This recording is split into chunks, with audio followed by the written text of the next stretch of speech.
Ayyee kabajamtoota daawwattoota keenyaa nagaa waaqayyoo bakka jirtan maratti isiniif haa ta'u. Akkam jirtu nagaa keessanii nu nagaa keenya galanni waaqayyoof haa ta'u.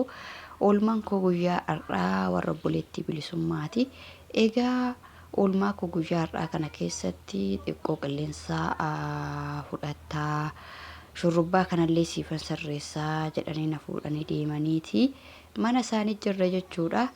Egaa mana isaanii dhandhee buna dhunnee laaqanallee nyaannee erga xumurree manni immoo nu dabbarraanii gara fuunaatti ba'anii rifeensa koo naa sirreessaa jiru.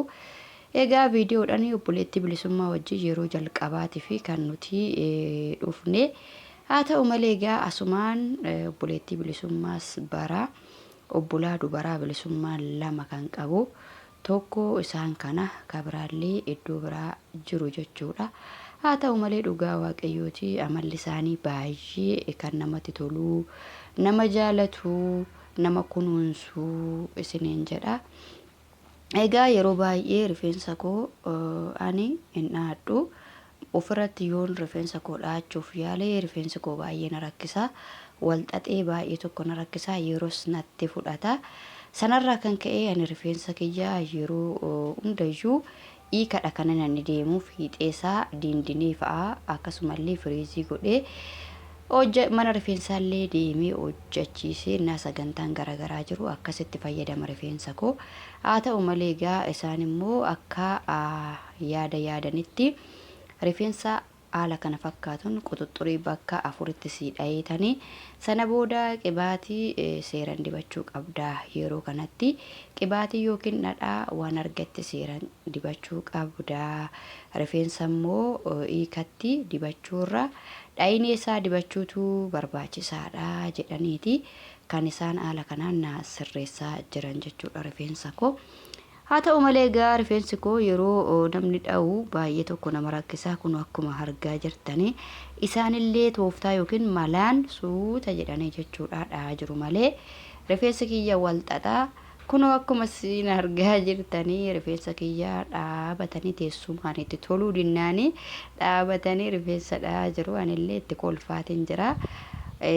Teessanii isinii mijachuu dinnaan dhaabattanii akkasitti fageenya irratti rifeensa kiyya naa dhooftu ara taa'aa dubbii qabi faanaan jechaa jiru kun akkuma argitanii gara keetti harkisii qabinaan jechaa haala kana fakkaatu rifeensa naaf sirreessaa jiru.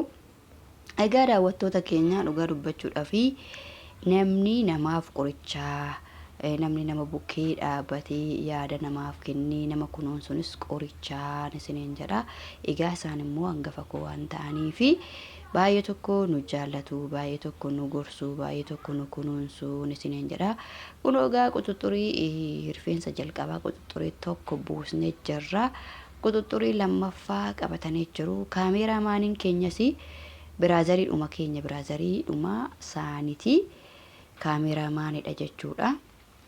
Egaa kaameraamaanis jala bu'ee nu waraabaa jira. Egaa daawwattoota keenya akkumaan jalqabayyuu dubbadhee rifeensa keenya haala kana fakkaatuun nama argannaan jechuudha. Ani yeroo baay'ee nama hin argadhu.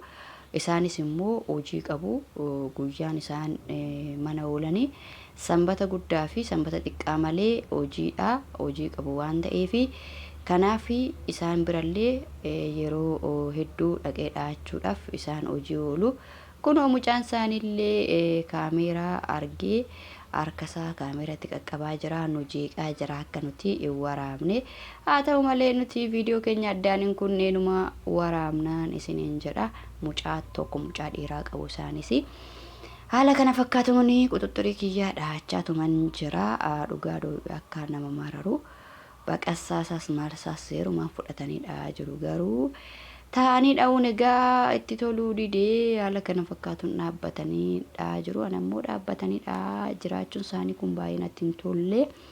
Sababa isaan nama guddoo waan ta'aniif dadhabuun isaanii natti hin tolle. Haa ta'u malee baay'ee na gammachiisera. Oolmaan koo guyyaa har'aa isaan faana ta'uunis baay'ee tokko na gammachiiseen isiniin jedha. Egaa namoonni baay'een rifeensa keessanii nama isiniif dha'u yoo qabaattanii ofitti hin ilina rifeensa yeroo baay'ee bittinee deemu faayidaa hin qabu. Rifeensi nama jalaa caccabaa in ciccitaa in bubuqqa'a waan ta'eef eegumsa rifeensa keessaniitiif immoo maal gochuu qabdu? Rifeensa keessan haala bareedaadhaan dhahachuu qabdu. Galatooma viidiyoo laayikii godhaa ulfaadhaa. Baay baay.